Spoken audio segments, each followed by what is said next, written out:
Welcome to another exciting episode of the NIDS View, a weekly show of the National Institute for Deterrence Studies, where we are advancing peace, promoting stability, and helping you to think deterrence. Each week, we will discuss and analyze a recent topic and provide insight to how it affects our national deterrence. The view of the hosts and guests are their own. We hope you enjoy the show. Welcome back to another great episode of the NIDS View, where we proudly wear our Kansas City Chiefs gear regardless of who wins the Super Bowl, because we're of course recording this before the Super Bowl takes place. But I, as a loyal Kansas City Chiefs fan, I'm gonna be proud to wear this Chiefs gear regardless of whether we win or lose. So now, Adam, this isn't to say that our loyal Philadelphia Eagles fans should still continue to listen, correct? Absolutely. Well, I mean, because Jim he's a Pittsburgh fan, so I guess that's another that's another detractor for Jim. He's not an Eagles fan. The Eagles are my emergency backup team, okay? Okay. I've been relying on them a lot recently, by the way. Just put it that way. So now that we've said our required pro Chiefs statements and accepted that people also like the Eagles, then I guess we'll go ahead and turn to our topic for today. Of course, I'm still Adam Lowther, a Chiefs fan, joined by Curtis McGiffin and Jim Petrosky, who's not a Chiefs fan, a backup Eagles fan. Although I do, I really like Jalen Hurts. He played at Alabama. He played in a national title game for us. So, I'm a big Jalen fan. And Saquon Barkley had a great year, so you got to give him his props. So the Eagles, it's going to be a great game. Or I guess by the time this comes out, it will have been a great game. But, Curtis and Kirk Fancher wrote a great article that you can read at Global Security Review. And the article, which was titled Peace Through Strength, Enhancing America's Nuclear Deterrence Today, I tell you what, Curtis, you wrote the thing, so why don't you give us sort of the summary and the impetus behind the article? I just want to say, you called it The Thing. Curtis, it's much better than The Thing. It's a great article, so I just want to let our audience know it's more than a thing. Well, I want to thank my co-author, Kirk Fancher. It's not often that two retired colonels can put their pointy heads together and write an article that's at about 1,000 words. We're usually overspoken, over words, and over our time. So we're going to continue to keep pressing forward. I want to thank you, Adam, for giving us an opportunity. A little shameless marketing here. We write the piece, then we talk about the piece, and I think this is a great opportunity to do so. So thanks. And so for our listeners out there, I encourage you to look it up. So the premise of this article really is to sort of carry on. Our 29th Secretary of Defense, Pete Hegseth, is now in place, and he has been very forward in his ideas about what he wants to do is to sort of execute the president's goals and mission sets in here. And he laid out three guiding principles, right? One was to restore the warrior ethos in everything we do. The second was to rebuild the military. And third was to reestablish deterrence. So what's very interesting about this is that third thing, right? Is that somehow deterrence needs to be reestablished in the minds of the new administration. I don't disagree with that, but I'm just pointing it out. And that those three things sort of begin to form the foundation of this idea of peace through strength. And we know peace through strength was one of Ronald Reagan's, sort of nomenclatures, and President Trump knows to borrow great things, and make good use of them, and that was a great term, and that he just definitely wants to carry that through. And I think what's interesting about peace through strength, which was really about, it's sort of the accumulation and displaying of various forms of national power, in this case the military power, to create a favorable international environment. And generally one that's, I think, of peace and stability, right? That's sort of the peace through strength. And it very much aligns with our NIDS philosophy and mission set as well. So that's why I thought that the new philosophies of the new philosophies of the new administration made so much sense to us, and that's why we needed to write about it. And so the idea here is that we've got to do a number of things to deal with these adversaries who are moving at breakneck speed, and we're still having some issues with our own modernization. And I'll broken record, I'll speak about it at almost every podcast. We're delayed in our modernization. We're behind in almost every program, and I argue partially because we don't make it a priority. And many people can argue with me about whether or not we are or aren't making it a priority. My personal opinion is we are not making it a national priority, and this is why we're falling behind. And what's happening is that as we fall behind in the modernization process, which, by the way, was selected 15 years ago based on a world that is very different than it is today. Would you not agree with me there, Adam? It was different. A lot different than it is today. And so you and I, when we wrote Dynamic Parity, we really sort of embraced the idea that is probably inadequate. It is the bare minimum, but we need to do more. And my argument, Kirk and I's argument in this piece here really is that we now have to deal with an interim. There's been so much delay and so much sort of political bickering about whether or not we should add certain capabilities that we've now sort of created a bathtub in our deterrence capabilities. And so we've got to do a few things, step out and do a few things that are going to cost some money, but can actually be done to sort of bolster the intermediate time frame, the sort of the now through 2030, 2035 kind of time frame, because we need to deter now. Not even just as much as we have to deter, 15 years from now, but the risks are today and tomorrow, not as much 10 or 15 years from now. A lot can change. A lot changed in the last 15 years. So we lay out a handful of different ideas that, if you desire, we can go through and sort of just things that we can do that are very near and dear, and we can kind of argue those as to whether or not they make any sense. So I want to take issue with not necessarily with what you want to do, but the feasibility of it. Sure. But before I do that, you got to lay out what you want to do. So why don't you do that? And then I'll take issue with it. All right. Well, I put out that there's I keep apologizing to Kirk and my co-author here. We put out that we've got to really deal with our collaborative adversary and what they mean, and we've got to up our numbers. And we really just sort of call in, and even towards the end of the Biden administration, the nuclear officials who were dealing with these things, Dr. Vipin Narang and others, they sort of started coming around to say we might need more, and these things mattered. So we laid out some ideas here of what we could do, and the first thing we argued is that we've got to come out and basically suspend the New START treaty ourselves. That's really the first thing you've got to do if you're going to start upping the numbers. And now people will say, well, this is problematic. But I think the reality here is the Russians have already suspended it. We know that.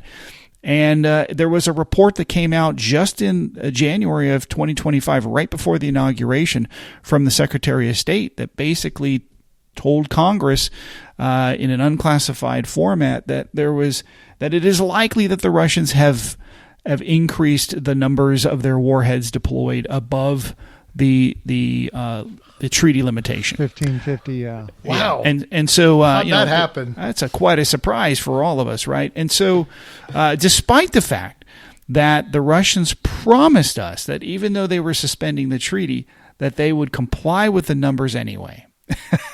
Well, there's no mechanism in the treaty to suspend it. So, well, absolutely, suspension is abrogation. Well, absolutely, and we argue in our piece here that when we continue to stay in a treaty all by ourselves, I think we use the term here that it devalues the treaty process and it demeans the American credibility.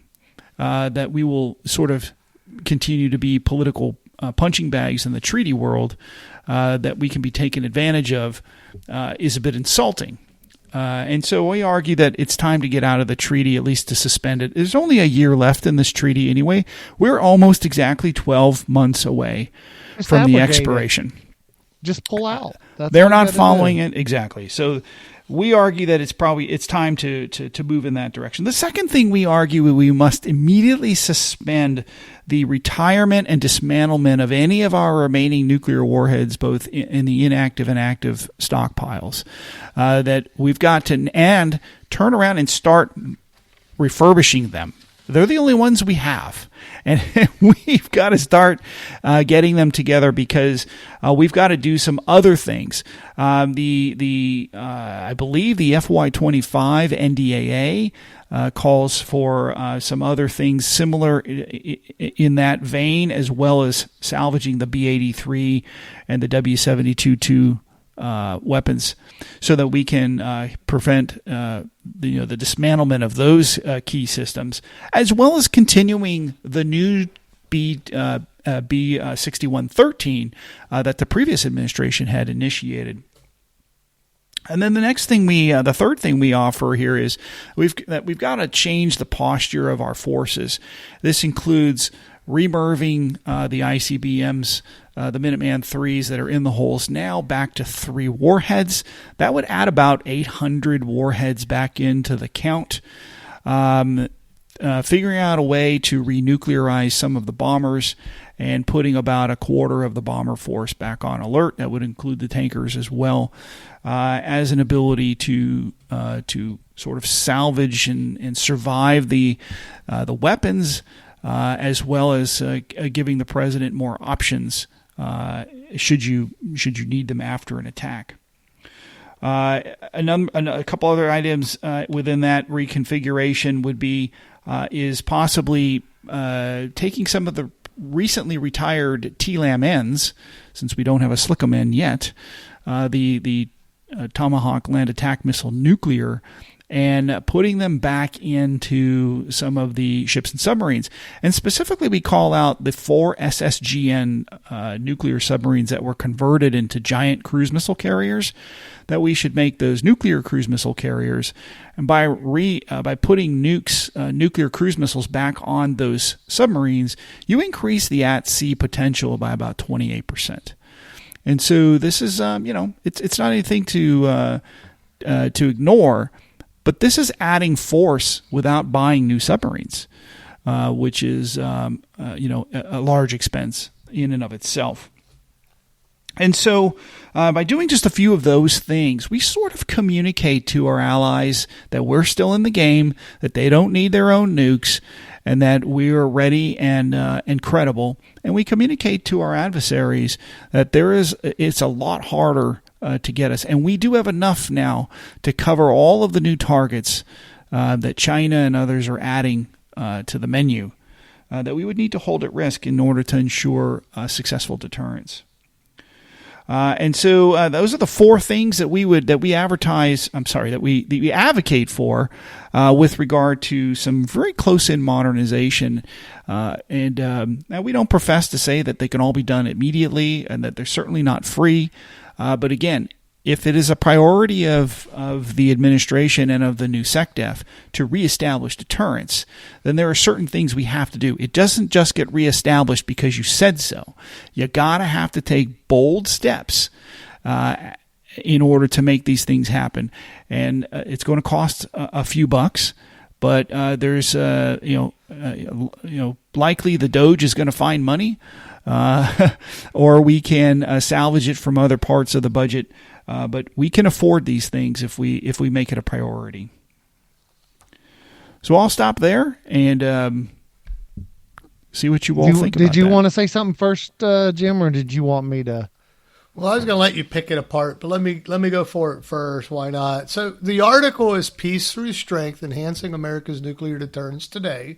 It's on GSR, written by Curtis McGiffin and Kirk Vancher.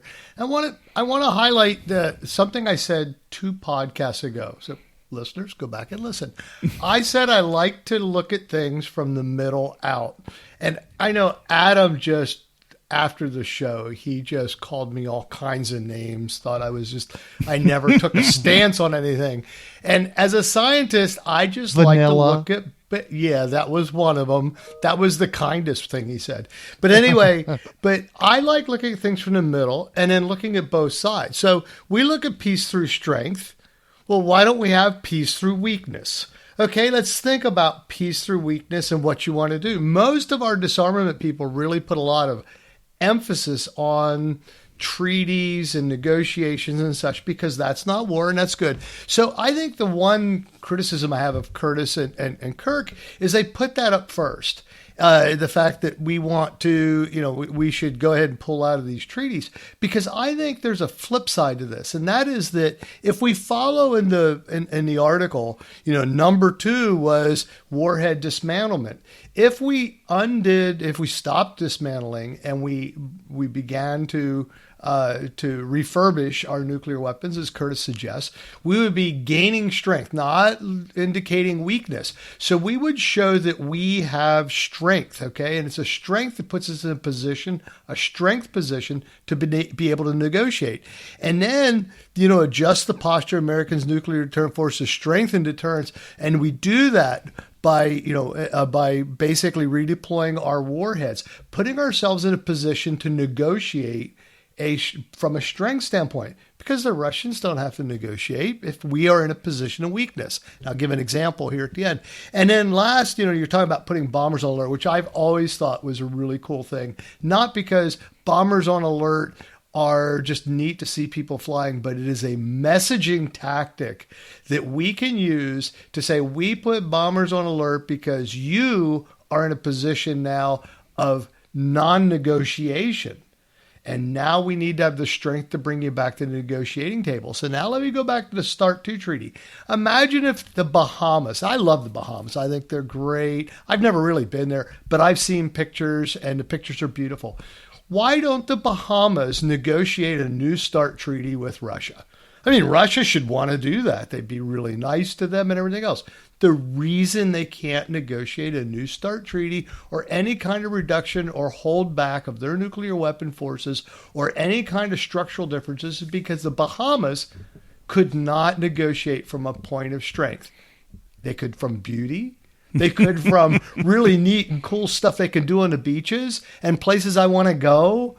But they couldn't negotiate from a point of strength. And that strength issue is the issue that needs to come out in all of these negotiations. We need to start from a position of strength. Otherwise, who's going to come to the table? And apparently, Russia's saying, you might not be in a position of strength to us. And we need to regain that strength in order to do what a lot of people want to do. And that is have these treaties, keep us at peace, know what each other's doing because of the value of treaties. So, even though I looked at it from the middle, Adam, okay, and even though you called me silly names, there's a reason you want to look at it from the middle, because you want to see what the other side would be. Peace through weakness? Try that the next time you have road rage. Just step out and go, I'm just the weak one, as the person's pulling out their whatever. So there you go. Well, I would never say that, just in defense of the arms control community, they would never say that they believe in peace through weakness. They believe that if you clearly demonstrate a lack of ability to harm someone, that they will therefore themselves generate a lack of capability to harm. When's that? Tell me the last time that happened, Adam. Yeah, but it's not weakness per se. It's not demonstrate. I'm just telling, just to be fair to them. All right. I'm sorry. I didn't mean to interrupt. It's not peace through weakness, but it's not demonstrating a capability that generates fear, and therefore, for them, if you generate fear, you inherently cause an arms race, and that whether I agree or not is irrelevant. But that's sort of the argument they would make. Not necessarily peace through weakness, but in turning to you, Curtis, I don't fundamentally disagree with your premise or the logic behind it. What I disagree with is that we should actually do it And the reason I disagree that we should do it is because we can't even build new stuff.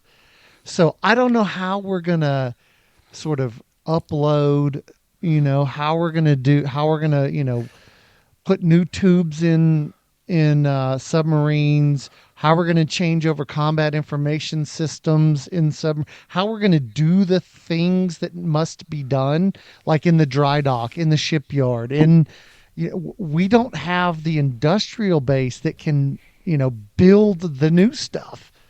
So I don't want to take away one single welder, pipe fitter, anything like that to retrofit old stuff. I want if all I can do is either build new or retrofit, I want to build new. Adam, I just want to say, I want to just cut one thing in here. Sure. Because I want to get the conflict going here. You say we can't do it. I don't agree with you. I say we won't do it. We are the United States of America. If we decide that we're going to put new tubes in, we're putting new tubes in. If we're going to go build a Slickaman, whatever, we would do that. We did it with we had no industrial welders building submarines before we built submarines for submarine building. But my point is you built them from nowhere. Let's just do it. But see, that was a great day because before you had ever built them, you didn't have any environmental regulations preventing them. You didn't have all of the things that make it almost impossible to do anything. But now that you've been building submarines for 80 years, you've had 80 years to build bureaucracy, the federal acquisition, the FAR. You've got everything that is suffocating our ability to train the skilled trades we need, our ability to get the manufacturing, our ability to do those things. Because if we go back and study the Manhattan Project, Manhattan was amazing what they accomplished in the time they did. The engineers are great. But there was nobody to stop them. And there were no rules and regulations to stop them. So who is in charge of these rules and regulations? Who's doing these rules and regulations? Is China imposing them on us or Russia imposing? Who's telling us we have to do these things? The federal government. Mostly. No, we have seen the enemy.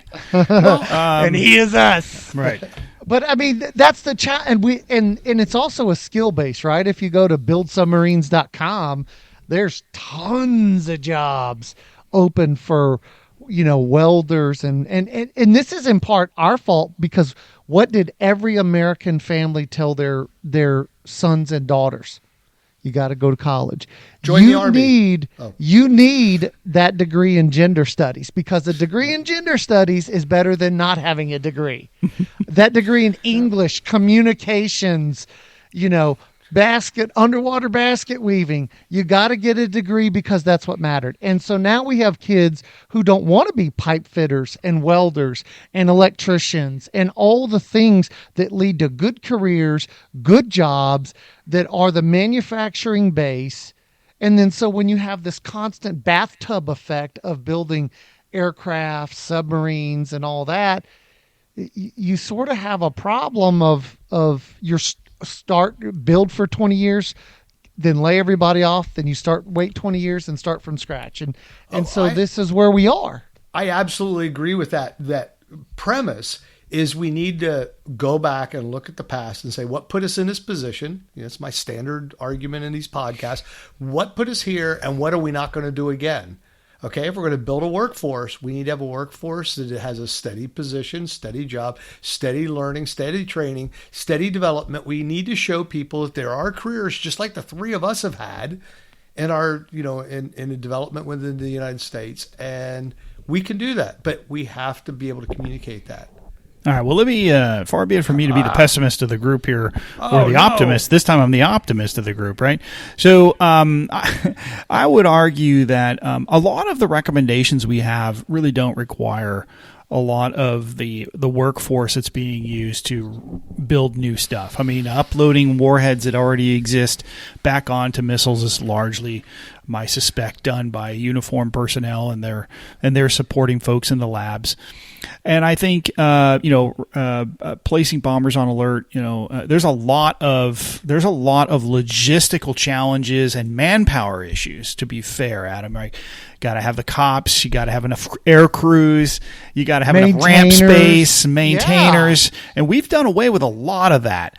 And so now starting to try to do some dispersal ops and sort of go back to the future is going to be a bit of a challenge. But again, I fall back on this idea that if that's the priority, we will find the forces and the resources and the ramp space to do it. And it will be done at the expense of other things that we've been doing around the world that are maybe more combat related or these sorts of things. So there's always a give and take. You squeeze the balloon, it's going to expand somewhere else. So I would argue that it's not going to take a lot of the pipe fitters and welders to change out conventionally armed TLAMs with nuclear armed TLAMs in the same holes, and we got a ton of software engineers who can fix the fire control solution. So I think we can do this at a minimal time and a minimal cost. It's not free, but at a minimal time and a minimal cost, incrementally over the next few years, if you're going to quote unquote reestablish deterrence, as the Secretary of Defense has stated. And if this is a priority for this president, who seems to want leverage in any negotiating relationship, if you got to add leverage. We have little leverage, Adam. I mean, what we have doesn't scare the adversary anymore. So we have to do more to bring them to the table. For our disarmament, arms control advocacy listeners out there, if you are a firm believer in that world, the first rule is you got to get them to the negotiating table. And no amount of cajoling is going to do that. It has to be in their national interests to do it, which means they have to fear what you can or will do if they don't get you into an agreement. And so this is where our new president is going to look for ways to increase his leverage. And I have offered 4 different ways in which to do that. Kirk and I have offered 4 different ways in which to increase that leverage so that we can begin to move in the same in that right direction, if you will. And I think the side effect of that is more deterrence, greater warrior ethos, without disrupting the modernization effort that needs to happen. Because there's no doubt about it, that still needs to happen, and it cannot afford to slip to the right anymore. I don't, like I said, I think it's going to be harder to do than anyone anticipates because, let's take crew ratios. Yeah. We're at 0.9 crews, per jet in the bomber force. We don't even have one full crew per jet. We have 0.9. So, and you need 3 crews to have any sort of ability to maintain an alert status. You got to go from, and how long does it take to build a bomber pilot navigator? That takes several years to build that crew force. So, the cops, the maintainers, I would argue that's harder because look, in my flying days, I had to fly almost 13 years before I was allowed out of the cockpit because there was such a short amount of aviators.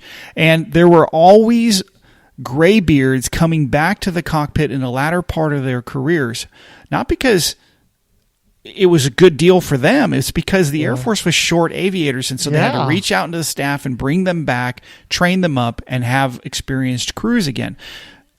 So we've done this before. We have figured out ways. We've used reservists and guardsmen, and we have done other ways. We can increase the pilot training deal. Hey, think about it this, Adam. If we're not out fighting wars all the time, then we've got maybe have a few pilots in other airframes that we can roll over into the bomber force for the deterrent side, right? So if we're not going to fight forever wars, then maybe we can do forever deterrence with the same crews. So it's just a matter of what's our priority.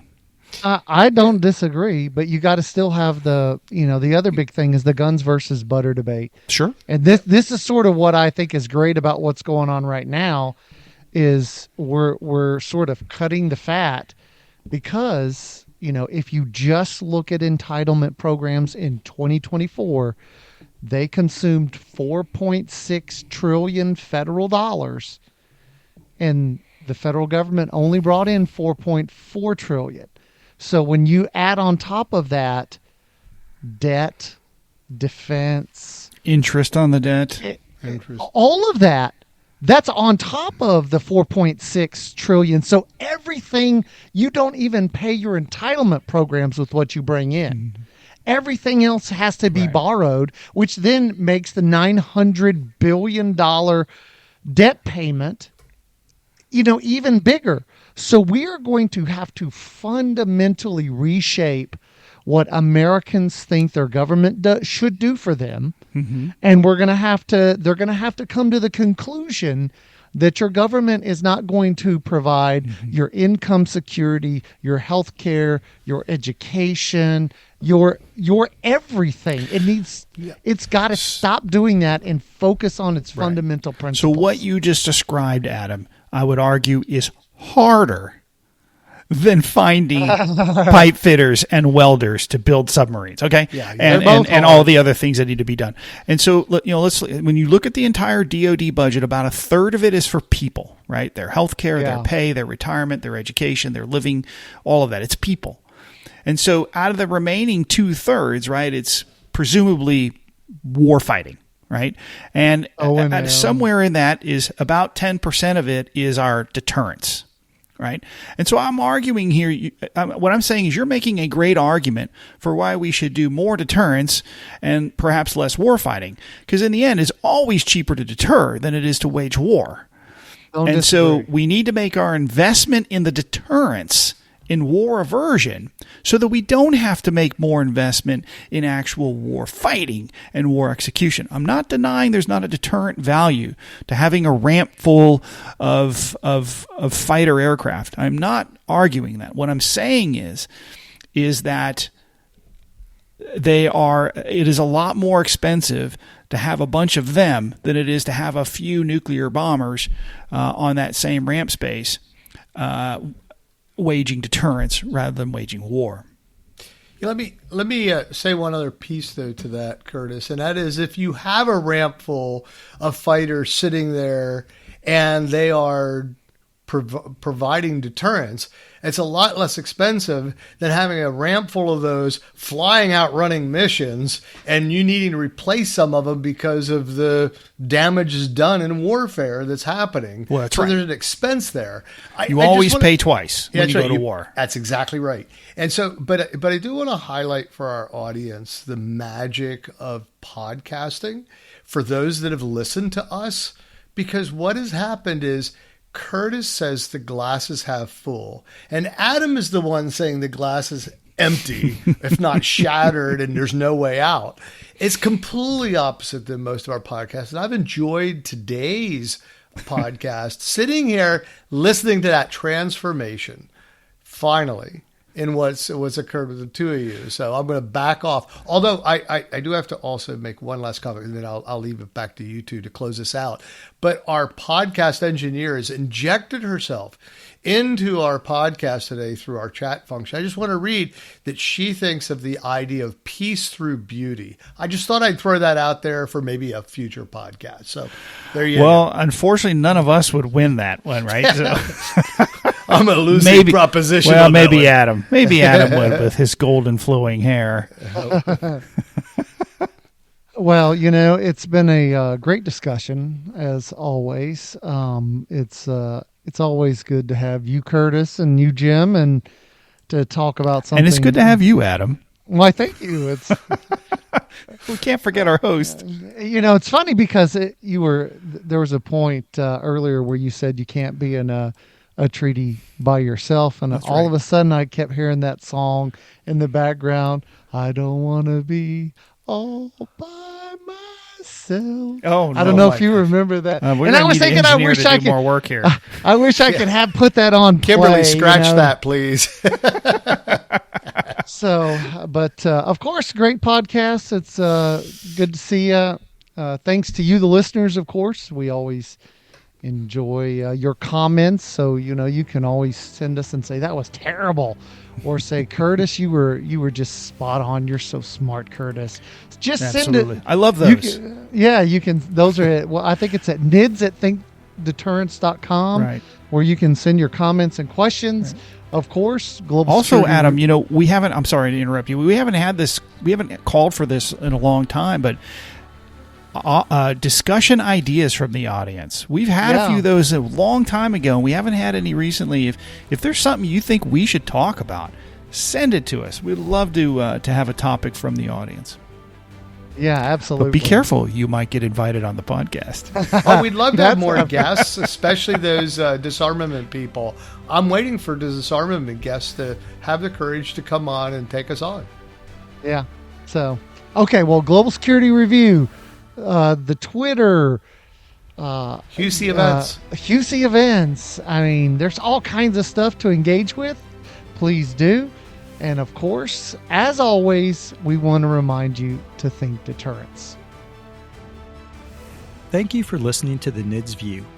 This show is produced under the NIDS Podcasting Network, a division of the National Institute for Deterrence Studies. NIDS is a 501c3 organization dependent upon donations to provide this podcast and bring about awareness of the peacekeeping value of U.S. strength and our national deterrence.